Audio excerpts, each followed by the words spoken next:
बारे में। क्या है श्वेतार्क गणपति और उससे आपको क्या प्राप्ति होती है। श्वेतार्क गणपति, अर्क शब्द का नाम जो है वो एक वृक्ष से लिया गया है, जिसे कुछ क्षेत्रों में मदार कहते हैं, कहीं पर उसे अकवन कहते हैं, कहीं पर उसे अकाव कहते हैं। ऐसे तो इसके फूल को माला बना करके अगर हनुमान जी को चढ़ाया जाता है तो आपके जीवन के कष्ट निवृत्ति हो जाती है, क्योंकि हा से हते शत्रु, न नूतन, म मंगल, अकार आदि ना नव। हनुमान जी की साधना से नित्य नव मंगल कार्य होते हैं और शत्रु का मर्दन होता है। उसी वनस्पति की जड़ होती है श्वेत वनस्पति। जैसे मंदार दो प्रकार का होता है, एक नीला फूल आता है और एक श्वेत फूल आता है। तो जब सफेद फूल का मंदार है, कहीं अकवा अकवन बोलते हैं, प्रांत में अलग अलग भाषाओं से उस वनस्पति को लोग जानते हैं। वो जब 20 वर्ष का हो जाता है, युवा हो जाता है, तो उसकी जड़ों में गणेश जी की आकृति का निर्माण हो जाता है।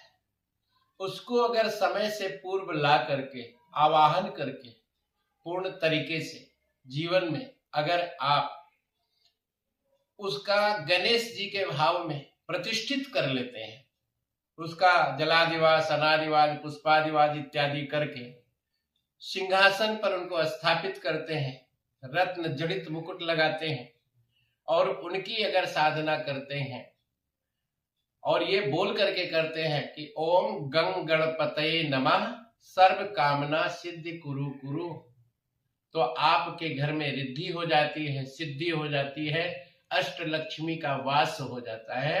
वो कभी भी विसर्जित नहीं किया जा सकता है।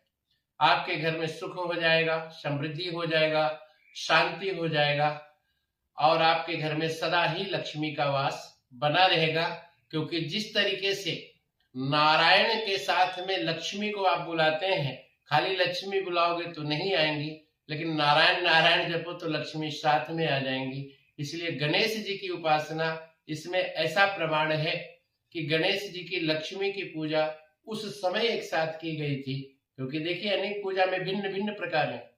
गौरी गणेश की पूजा कहीं की जाती है, महाविद्या के साधना में हरिद्रा गणपति की पूजा की जाती है बगलामुखी के साथ। अब बगलामुखी की अगर आप साधना करते हैं तो वहां पर जहां पर एक वक्त्र महाकाल स्वरूपी महादेव का रूप नहीं आएगा, तो वहां पर आपको महाविद्या की साधना भी सफल नहीं होगी। ठीक उसी तरीके से महाविद्या बिना गुरु ज्ञान के नहीं किया जाता है और पूर्ण रूप से गुप्त रहती है। ऐसे गणेश जी के अनेक अनुष्ठानों में अनेक स्वरूपों में पूजा की जाती है। कहीं गौरी गणेश के साथ पूजा किया जाता है तो कहीं गणेश और लक्ष्मी के साथ किया जाता है।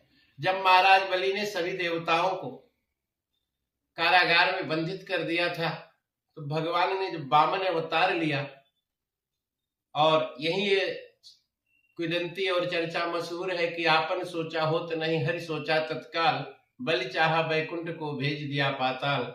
उस समय भगवान ने जब बलि का उद्धार किया था, उसी समय पे गणेश और लक्ष्मी की उपासना की जा गई थी। तो मेरा ये कहना है, शास्त्र से प्रमाणित चर्चा में आपसे कर रहा हूं कि श्वेतार्क गणपति के साथ लक्ष्मी की स्थापना कर करके अगर उपासना की जाती है तो आपके जीवन में अष्ट लक्ष्मी की प्राप्ति होती है। श्री लक्ष्मी, भूलक्ष्मी, ज्ञान लक्ष्मी, अनेक रूप से आठों लक्ष्मियों की प्राप्ति हो जाती है।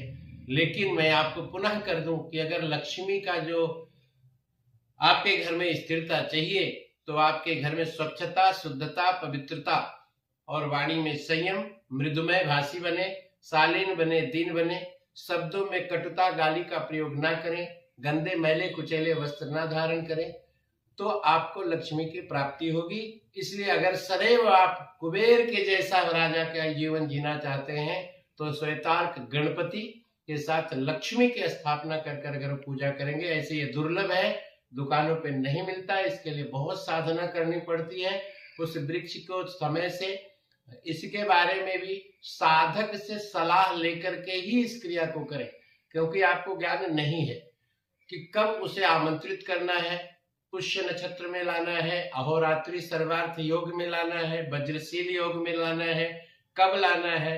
विशेष जो साधक हैं उनसे संपर्क करके ही इसका प्रयोग करें, नहीं तो फिर यज्ञ से बड़ा कोई शत्रु नहीं है और यज्ञ से बड़ा कोई मित्र नहीं है। आप लोग श्वेतार्क गणपति का लक्ष्मी के साथ स्थापित करके पूजन करें। आपके जीवन में अष्ट सिद्धियां, नवनिधियां और 8 प्रकार की लक्ष्मी का वास होगा।